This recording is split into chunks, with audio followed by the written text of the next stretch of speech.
ஓம் முருகா போற்றி. ஓம் சரவண பவ. என் அன்பு குழந்தையே, இந்த ஒரு தீபத்தை நீங்கள் 48 நாட்கள் வீட்டில் ஏற்றி வழிபட்டால் போதும். உங்கள் மனசுக்கு பிடிச்ச மாதிரி வாழ்க்கை துணை கண்டிப்பாக அமையும். நீங்கள் நினச்ச மாதிரி அப்படியே அமையும்.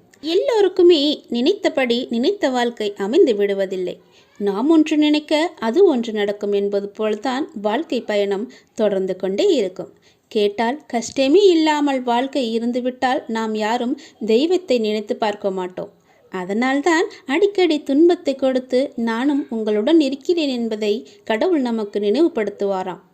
வாழ்க்கையில் எத்தகைய பிரச்சனையை வேண்டுமானாலும் சந்தித்து விடலாம்.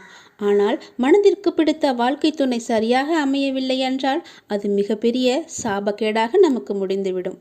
அதனால் நாம் எதில் கவனம் செலுத்தவில்லை என்றாலும் பரவாயில்ல, நம்முடைய வாழ்க்கை துணையை தேர்ந்தெடுப்பதில் நாம் அதிக கவனம் செலுத்தணும். சிலருக்கு திருமண தடை ஏற்பட்டிருக்கலாம், சரியான வரன் அமையாமல் கூட போயிருக்கலாம். அப்படியே அமைந்தாலும் ஏதோ ஒரு காரணத்தினால அது தட்டிக்கிட்டே போகலாம். இது போன்ற பிரச்சனைகள் இருப்பவர்களுக்கு இந்த பரிகாரம் சிறந்த ஒரு தீர்வாக இருக்கும். இந்த பரிகாரத்தை பற்றி தான் இதில் நான் உங்களுக்கு சொல்ல போகிறேன். இந்த பரிகாரத்தை நம்ம வெள்ளிக்கிழமை அன்று தான் இந்த பரிகாரத்தை ஆரம்பிக்கலாம், அல்லது பௌர்ணமி நாளில் ஆரம்பிக்கலாம். மாலை வேளையில் நல்ல நேரம் பார்த்து 48 நாட்கள் தொடர்ந்து இந்த விளக்கை பரிகார விளக்காக நீங்கள் போட்டுவிட்டே வரணும். கண்டிப்பாக இந்த விளக்கை பெண்கள் மட்டும்தான் செய்யணும்.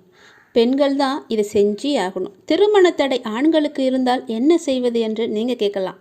திருமணம் தடை இருக்கும் ஆண்களுக்கு பதிலாக அவர்களின் தாயார் அல்லது அவரை சார்ந்த பெண்கள் யாராக இருந்தாலும் தாராளமாக இதை செய்யலாம்.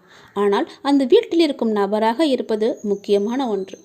தீபத்தை குளிர வைக்கும் பொழுது குச்சியால் தள்ளி வாயால் ஊதி கட்டாயம் குளிர வைக்கக்கூடாது. மலரை கொண்டு தான் குளிர வைக்கணும். இந்த விளக்கு ஏற்றுவதும் அதை குளிர வைப்பதும் பெண்கள் தான் செய்யணும். ஆண்கள் நிச்சயமாக செய்யவே கூடாது. ஒரு சிறிய தாம்பளத்தட்டில் 2 அகல் தீபங்களை புதிதாக வைத்து கொள்ளுங்கள். அதற்கு 3 புறம் மஞ்சள் குங்குமம் இட்டு கொள்ளுங்கள். இந்த 3 பொட்டுகளும் 3 தேவியர்களை குறிக்கும். இம்மூவரின் அருள் இருந்தால்தான் மனதிற்கு பிடித்த வாழ்க்கை அமையும். இதில் ஒரு தேவியரின் அருள் கிடைக்காவிட்டாலும் குரு பார்வை நமக்கு கிடைக்காமல் போய்விடும். விளக்கை ஏற்றி உதிரி பூக்கள் வைத்து கொள்ளுங்கள். பூஜை பொருட்கள் கிடைக்கும் கடைகளில் சிவப்பு நிற திரி கிடைக்கும், அதை வாங்கி வைத்து கொள்ளுங்கள். சிவப்பு திரி என்பது அம்பாளுக்கு மிகவும் பிடித்தமான நிறம்.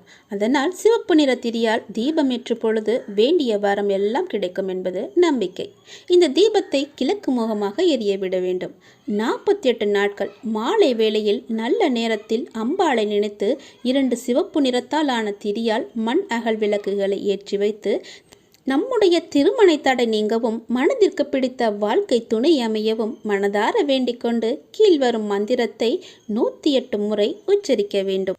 அந்த மந்திரம்: ஓம் க்ரீம் யோகினிம் யோகினி யோகேஸ்வரி யோக பயங்கிரி சகல சதாவர ஜங்கமஷ்ய முக குருதயம் மம வசம் ஆகர்ஷ ஆகர்ஷாய நமக என்ற இந்த மந்திரத்தை தினமும் ஏற்றிய அந்த தீபத்தின் முன் உட்கார்ந்து 108 முறை இதை சொல்ல வேண்டும். தீபம் தானாக அணையும் முன்பு குளிர வைத்து விட வேண்டும். மறுபடியும் அடுத்த நாட்களில் அதே தீபத்தில் திரியை மட்டும் புதிதாக மாற்றிவிட்டு எண்ணெயை ஊற்றி தீபமேற்றி பூக்கள் வைத்து மந்திரத்தை உச்சரித்து வழிபட வேண்டும். இடையில் மாதவிலக்கு ஏற்பட்டால் அந்த 3 நாட்களை கணக்கில் எடுத்துக்கொள்ள தேவையில்லை. அதை விடுத்து அதன் பின்வரும் நாட்களை கணக்கில் சேர்த்து கொள்ளுங்கள். இவ்வாறாக தொடர்ந்து 48 நாட்கள் செய்து வந்தால் எத்தகைய திருமண தடையும் நீங்கிவிடும். நீங்கள் எப்படி நினைக்கிறீர்களோ அதே போல் வாழ்க்கை உங்கள் மனதிற்கு ஏற்ப நல்ல வாழ்க்கை துணை அமையும். நிச்சயமாக அமையும். இந்த மந்திரத்தை சொல்லி தினமும் 48 நாட்கள் ஏற்றி வருவதற்குள்ளாகவே உங்களுக்கு நல்ல செய்தி நிச்சயமாக வந்து சேரும்.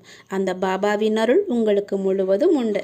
அந்த அம்மனின் அருளோடு நிச்சயம் உங்களுக்கு திருமண வாழ்க்கை கைகூடி வர நான் பிரார்த்திக்கிறேன். நல்லதே நடக்கட்டும்.